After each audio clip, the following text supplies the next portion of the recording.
ल है यो टोकियो सिटी घुम्ने बस टुरिस्टहरूको लागि सबभन्दा यहाँ इन्ट्रेस्टिङको विषय के छ भने हालचालै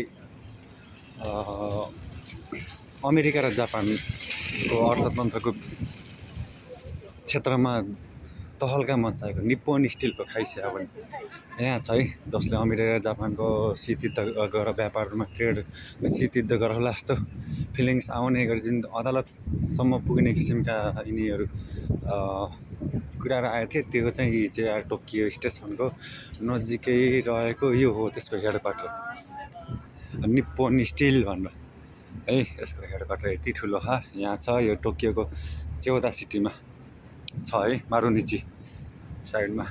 यहाँ हेर्न नि सकिन्छ निप्पोन स्टिल भनेर, निप्पोन स्टिलको बिल्डिङ त्यो ठाउँमा छ, अत्याधुनिक।